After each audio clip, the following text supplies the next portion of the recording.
Godina Harargee Lixaa aanaa gubbaa qorichaa ganda lakkoofsa 12tti himatamtuun tokkoffaa addee Faaxumaa Abdallaa jedhamtu miidhamtoota dhuunfaa ibsituu Haamidoo, Fatiyaa Husseenii fi Ayyaantuu Bilaal jedhaman mana ishiitti waamuun intalti tiyya biyya alaa deemtee jirti. Isinis nama biyya Saawud Arabiyaa isin baasu anatu wal isin qunnamsiisa jechuun erga amansiifteen booda motoraan gara himatamaa lammaffaa Abdallaa Muhammaditti ergiti.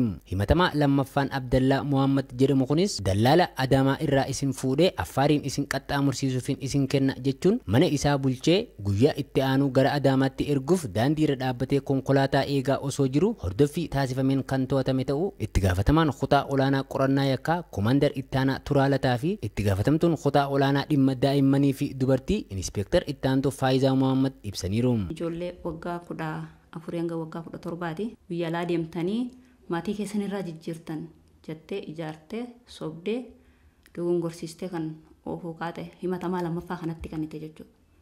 Himatamaan lammaffaan Abdallaa Muhammad jedhamu kun motoraan fuudhee gara Gumbii Bordoddee osoo deemanii jiru aanaan gubbaa qorichaa battalatti to'atee jedha. Faaxumaa Abdallaa fi Abdallaa Muhammad jedhaman kun namoota sadii otoo oofaa jiraniiti kan qabamanii jechuudha.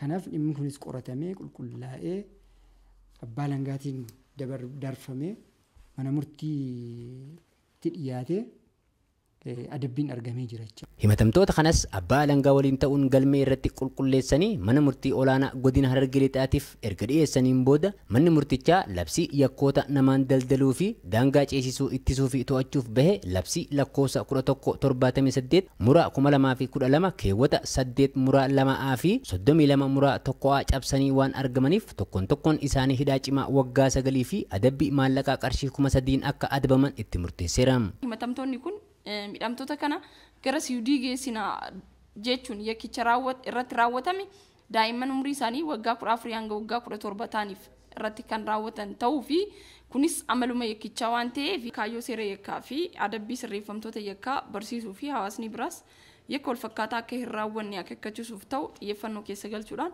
hidhaa cimaa waggaa 9 fi qarshii 3,000 akka adabaman jechuun sagalee guutuun murteessineerra jechuudha. Oduma wal fakkaatuun godinuma kana aanaa burqaadhiintuu ganda abdii guddinaa jedhamu keessatti himatamaan Ballaxaa Alamuu jedhamu waldhabdee duraan qabu irraan kan ka'e haadha manaa isaa Balaayinash Alamaayyoo fi obboleessa haadha manaa isaa Lammaa Nagaash mancaa gama qaraatiin mataa fi qoma keessa waraanuun erga ajjeeseen booda gara haadha warraa isaa Soosinnaa Nagaashitti qajeeluun miidhaa cimaa harkaa fi mataa ishiirra geessisuun kan to'atame ta'uu itti gaafatamaan kutaa olaanaa qorannaa yakkaa qajeelcha poolisii godina Harargee Lixaa Komandar Ittaanaa Turaalataa himaniiru. Sababa facaasaa midhaan irraa kaka'e haadha manaasaa kan Suniyaa Nagaash Waldee jedhamtu jalqaba ishee miidhaarra geessisee ajjeese jedhee biraa deeme jechuudha. Isheen mana yaalaatti geeffamtee lubbuun ooltee jirti. Garuu obboleessa haadha manaasaa fi haadha manaasaa kana ajjeesee jira jechuudha.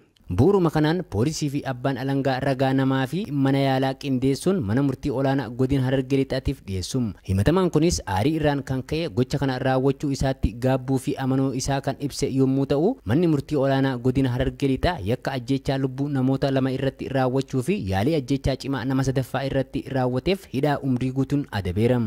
Haala raawwii yakkichaa ulfaatina yakkichaatii fi haala balaafamummaa dhuunfaa himatamaa tilmaama keessa galchuudhaan himatamaan hidhaa cimaa umrii guutuutiin haa adabamu jechuudhaan sagalee guutuudhaan murteessinee jirra. Namoonni dhaddacha hordofaa turan dubbifne tokko gochi raawwatame gocha suukanneessaa fi gaddisiisaa ta'uu himuun murtiin kennames barsiisaadha jedhan. Maatiin miidhamaatillee dhaddacharra taa'anii bo'aa turani. Innis hidhaa umrii guutuutti murtaa'e sun hundi osoo hin ta'in duratti sila achumatti waldhabdee xiqqaa ture furachuu danda'an ture. Kuni waan nama gaddisiisudha jechuudha. Hawaasa tokko keessatti akka nama hawaasa tokkotti alillee nama akka hawaasa tokkotti baay'ee nama gaddisiisa jechuudha. Waan nama gaddisiisu waan ta'eef kuni gocha raawwatamuu hin qabne hawaasa keessa jechuu barbaadeeti. Erga raawwatamee argame immoo murtiin kenname murtii barsiisaadha jenna jechuu barbaadeeti. Akka godina Harargee Lixaatti yakki ajjechaa lubbuu baay'achaa jira kan jedhan itti gaafatamaan kutaa olaanaa qorannaa yakkaa Komandar Ittaanaa Turaalataa fi itti gaafatamtuun kutaa olaanaa dhimma daa'immanii fi dubartii Inspektar Ittaantuu Faayizaa Muhammad hawaasni godinichaa rakkoo isaan jidduutti uumamu akka aadaa isaaniitti furachuu akka qabanis dhaamaniiru.